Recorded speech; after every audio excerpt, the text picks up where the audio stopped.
The final Sony Xperia Z3 Plus has arrived, and I have tons of information for you, starting with benchmark test results, battery runtime test results. We will have an eye on the possible issue, maybe, or just a rumor of that processor overheating issue.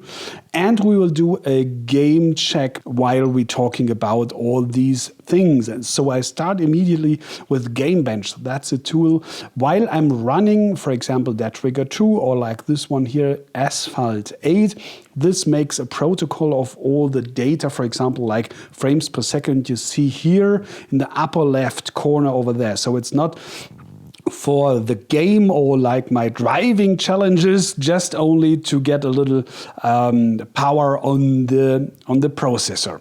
Yeah, well, benchmarks. I'll do 12 benchmarks and I will sample more than 50 values, and I'm calculating over an overall value of all these. So meaning just not only one benchmark, but a big master benchmark result like that. And in this one, the Sony Xperia Z3 Plus is around about 33% above the average. Average meaning of all smartphones I've tested in the last 12 months. So this is the actual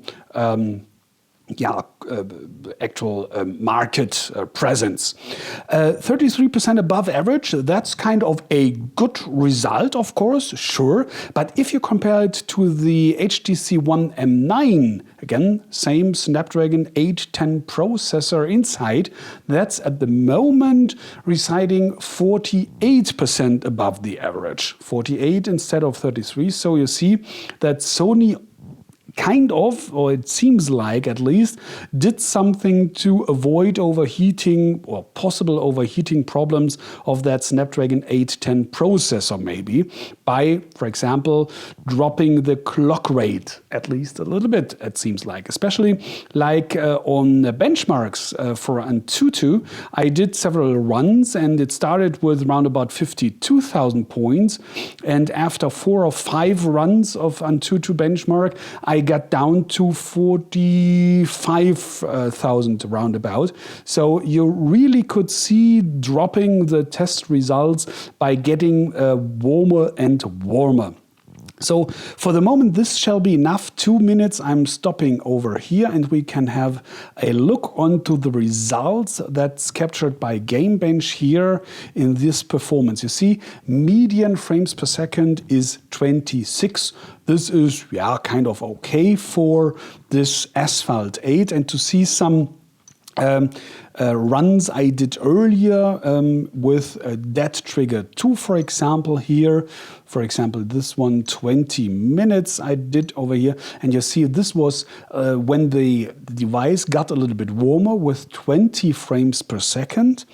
And the first one I did in the morning, it was a little bit colder. Now we have some 32 degrees temperature here in the room. There you can see 25 frames per second median in the same Dead Trigger 2 game. So that's kind of a difference, as I told you. And on the other hand, we have the battery runtime results. That's, of course, the most important thing for most users. And in this case, I do video full HD by just 200 nits, so dark, dimmed display brightness in flight mode. And with that, the Z3 Plus did 358 minutes. That's 23% below the average. So even worse than the M9 that is lying with 385 minutes, 18% below the average. 18 and Z3 Plus is 23% below. So we really can see that this Snapdragon 810 processor is dropping down the battery runtime very significantly. So because if you compare this to the Z3, for example, that was 567 minutes under the same condition, that's even now still 20% above the average. So dropping down the battery runtime from 567 minutes to 358, that's huge difference. So this is really, I guess, a problem of the Snapdragon 810. So I hope I could help you a little bit. We have done the benchmarks, we have done the battery runtime, and you have seen how the result of that Snapdragon 810 is in games like that. And last of all, I wanted to show you this. Over here you can see how the sensors at the cores and on other positions inside of the device are getting high, and I could get this up to 56 degrees. And this is if I'm really doing, for example, this one here like that, and this is the last test I will show you with this, it's called AR mode. Or AR effect, and this one is doing, I have to drop something below here to get some for the device to get some fixed points over here, and then go like this. So you see like that, you can make photos or videos like in this time of this virtual reality, and the closer you go to the object or the far or the angle you're looking at this, you see this is a little animation, and of course this will, oh here we are, see, just 17 seconds of recording, and then the overheating software is dropping down the camera. And I have had really some situations where I never could stop this. So meaning you couldn't do any photos or videos at all. Or for example, going to 4K videos, I guess we do not have any chance at the moment. Temperature, and let's start like that. We know. Let's see how long we can do 4K videos. I know this is an issue on all smartphones doing 4K videos. So in most cases you can almost have 5 minutes of 4K recording. So this is an issue of all smartphones. I know that, of course, but here I had situations where after around about 30 seconds, the 4K video recording stopped. And now here at the moment, he is really good. Okay, let's see. Let's stop over here. How we got in the here we are in the temperature section like that. Going to CPU Z, and here we see 64, 63, 62 now going down.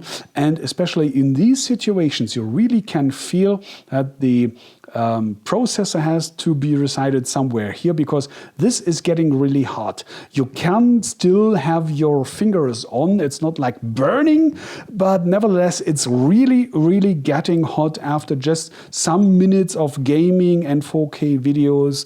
So I really guess this is a problem, especially if we have summer warm weather outside, then you might get in trouble. And please believe me, even if I can show you at the moment that I really had situations where it's not even could make a photo like this one because the camera didn't start at all.